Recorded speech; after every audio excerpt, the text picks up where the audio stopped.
What's up, guys? I'm SaltEMike, and this is your Star Citizen Week in Review for January 5th, 2026. I'm back after a couple of weeks, so this will kind of be a 2 weeks in review. And with that, we'll cover the Roberts letter, but there are also a couple of more interesting dev posts that will cover all of that and more on today's Week in Review.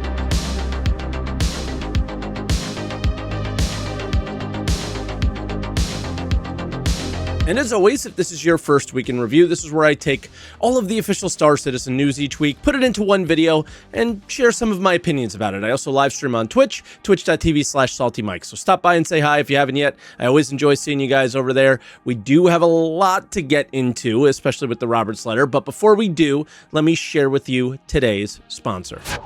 I've tried to set a budget in the past, and I can never stay consistent because of the time and effort it took to manually track my spending by categories and different accounts and all stuff like that. I really need to stop eating out personally, and that's why I'm so excited to tell you about today's sponsor, Rocket Money. With Rocket Money, I get a singular view of my finances across all our family's accounts. Rocket Money has made it really easy for me to keep track. I don't have to log into a bunch of accounts anymore just to stay up to date.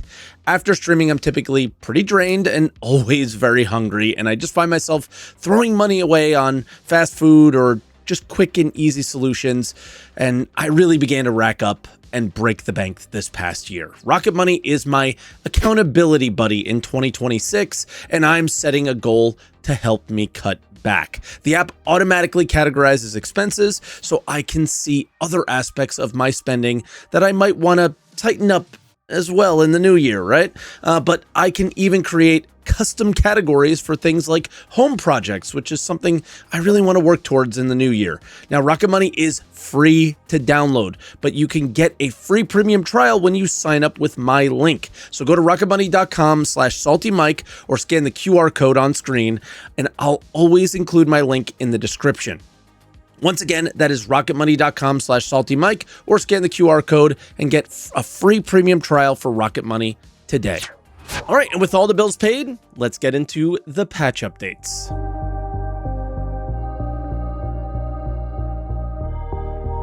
All right, we'll start out with Hotfix Central. They are very much on vacation, so there's not much to say here. I could use some of your help even. I heard while I was gone, there were some sneaky hotfixes that were never really communicated what they were doing, but the hotfix channel is closed. So nothing on the page outside of on the 23rd of December, the hotfix channel just closed and it moved to live. There were a number of server maintenance windows during my break from playing, so I'm not sure if that's when they were doing things, but I wasn't in the game. I took a full break this time and I feel a bit refreshed, I would say.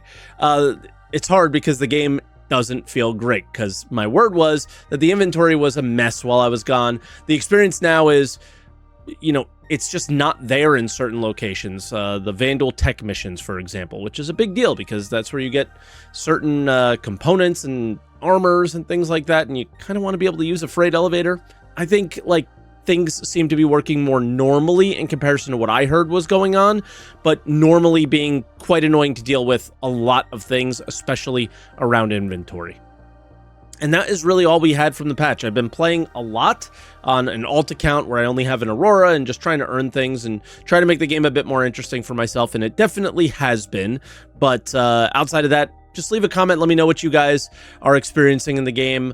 If you're hyped about it, is the impending wipe kind of just unmotivating you, kind of the way that it is for me? Let me know what you guys think, and with that, we'll move on to other updates. All right, just quickly jumping in here to share a little bit more of my experiences while playing is I want to share something really special with you guys. My org, 30K Incorporated, worked really hard while I was on break to pick up a Wicklow Idris, earning every single item themselves, every Polaris bit, everything, every metal, everything, without integrating into the UEX market mess that has happened with the economy and the exploits that are going on. Nothing at all. And I'm super proud of them. It's super awesome. So if you're looking for an industry-focused org, 30K Incorporated is definitely a place you might want to check out. We love mining, salvaging, and then when the economy in the game is not a disaster like it is now, something we specialized in is grinding for things that you might not want to grind for and selling them to you on UEX. So you earn money the way you want to. You buy the items from us. And the really unique and special thing about our org is we have an awesome profit sharing system where org members grind things in the game, give them to us, we give them points, and then they buy shares in the company with those points. And then we share in the profits with them every single week. So it's really fun. I got a meeting coming up in just about an hour to do some of the profit sharing stuff for the org today. So check out 30K Inc. if you guys are interested in that at all. And yeah, and we'll move on to other updates now.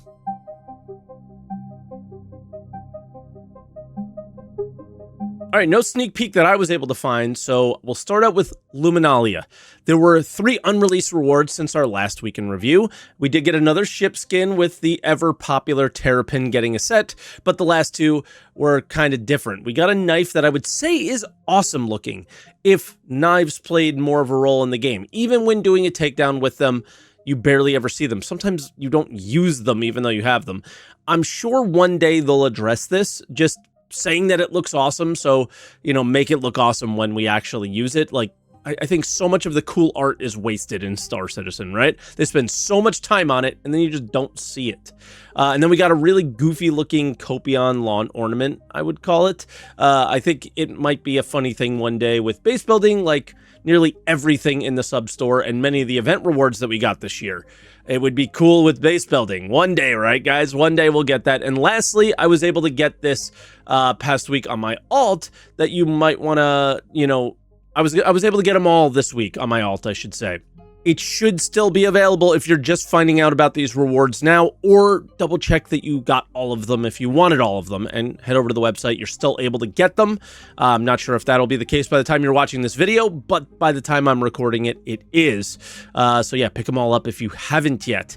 With that, the letter from the chairman, probably the thing you've been waiting to hear about. Most of the post was just Chris patting himself on the back for better metrics, stability, and server meshing, as well as having the best year Star Citizen has ever had.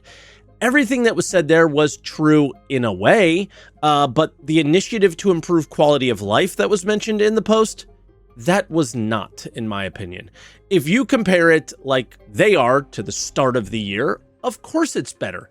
If you compare it to previous years, in a lot of ways, it actually fails short or is stagnated. Inventory, still having the same issues. Quantum travel, still having the same issues.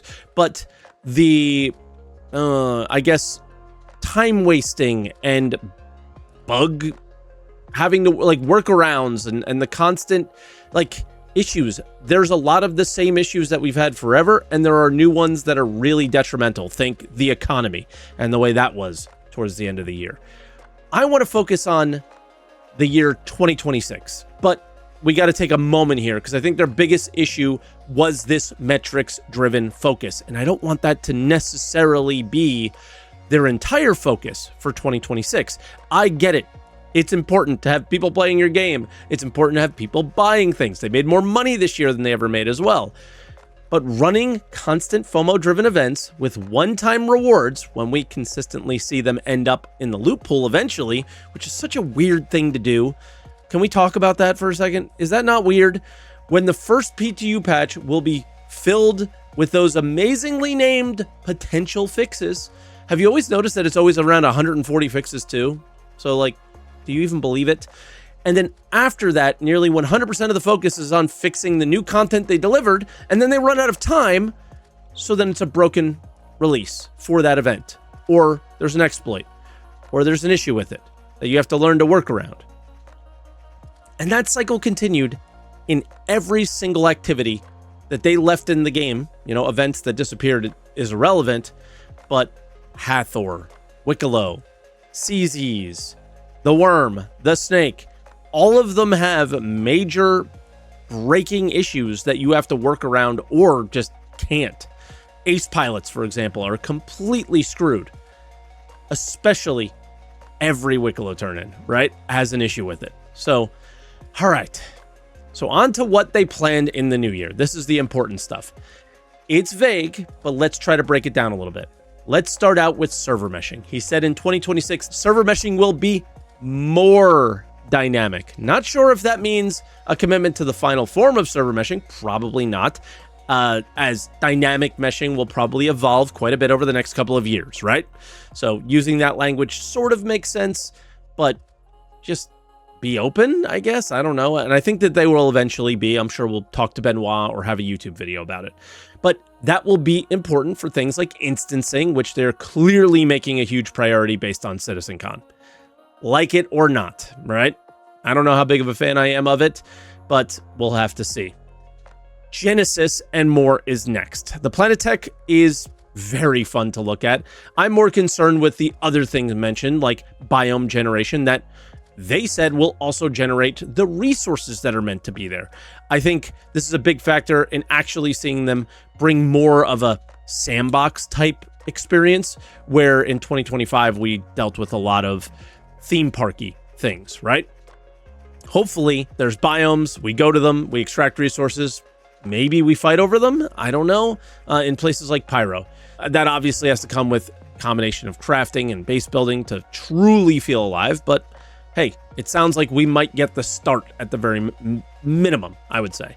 Then they mention Starchitect and the AI improvements, and that is super important to making everything make sense in the world, I think. But that will fall in the I will believe it when I see it category, as the AI improvements have fallen short for years. Regardless how more improved they are now, they're still bad in so many ways and not interesting and nothing like they're saying in this letter. And I am less convinced with the idea that we need more handcrafted locations. What we need is more places where we come together and create our own, and come together whether it's better or for worse, right? As a org or as enemies. Now, naturally, the shortest section of the letter is the things that are, in my opinion, the most impactful. Item recovery. I'm convinced they will completely drop the ball. But same with insurance, based on any discussion we've heard. But that does not mean that there are worse options than the current, that they are worse options than the current tier 0 item recovery, and absolutely zero consequences for death. So I'm still excited to see how it changes and how it plays out. Persistence was the bane of my year. The amount of times I worked around thousands of bugs to get to have it, something that I earned, poof, a month later, got really old. And it feels really old right now, knowing that we'll probably get a wipe soon. This should have been a priority in 2025. But if it's on the list for 2026, I don't care what happened last year. I'm excited to see it be a priority and hopefully improve. And lastly, inventory. They spent a decent amount of time talking about improving this in 2025. I was kind of hoping we would see it then, but I hope and assume we'll see it fairly early in 2026. But will we see, where the holes in that are, or will it be performant? Who knows? And then he said, all of these things are integral parts of an MMO. Everything mentioned above absolutely is an integral part of an MMO. But what kind of MMO are we making here, right? Because all of the other actions they do are the exact opposite of an MMO. So in 2025, at least the type of MMO that I like, this one looked like in 2025 we're making WoW. And a lot more than I was hoping to see WoW in our game. And lastly, Squadron. When he said the focus remained the same, it was not a surprise, but that doesn't mean I wasn't disappointed or annoyed to read that. To me, that means 2026 is going to look a lot like 2025.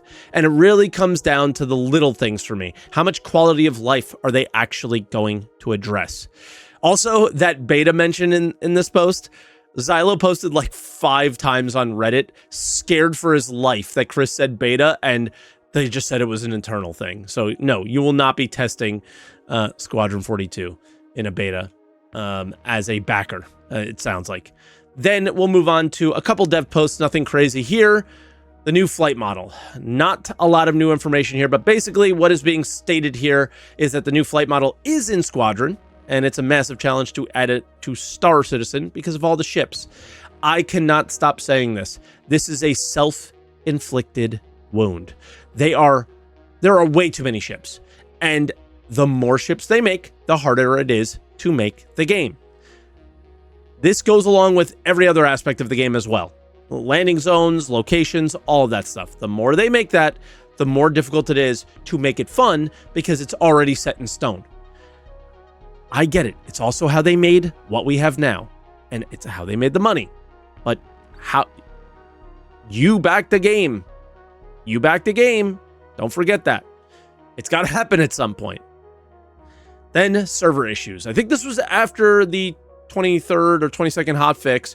Apparently, it was kind of funny as the edit show his what he's been experiencing, and then eventually saw the issues, which was all those inventory hiccups that you guys were talking about. And by the time I got home, servers were still not well, but they were not as bad as they were then.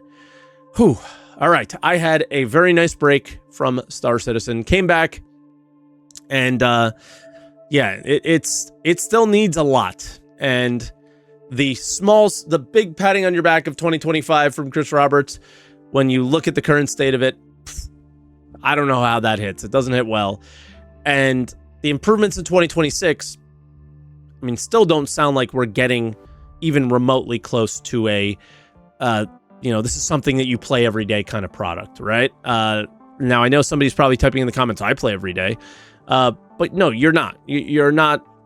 There aren't more activities for you to do than there is time in a lot of cases. And money doesn't matter in the game. There's so much that's missing. So, 1.0 type product. We're not getting 1.0 in 2026. That's super obvious, right? We're not even going to be close to it. So, all those mentions of 1.0 and other videos and things that they've done, reading this letter, that was just to hold you on the hook for a little bit longer. But regardless, I am very excited for 2026. I'm excited to see what they do. I'm excited to see the game become more playable. I mean, I played more than I ever did in 2025 this year. I played so much. I'm assuming that will continue to improve in 2026 if they're going to do the same things. That quality of life thing I hope is a real priority. So regardless, let me know what you guys think in the comments. Hit the like button if you guys enjoyed the video. Check out Rocket Money if you guys haven't yet. They're awesome. And that's where I'll leave you guys. So enjoy, and I'll catch you guys next week.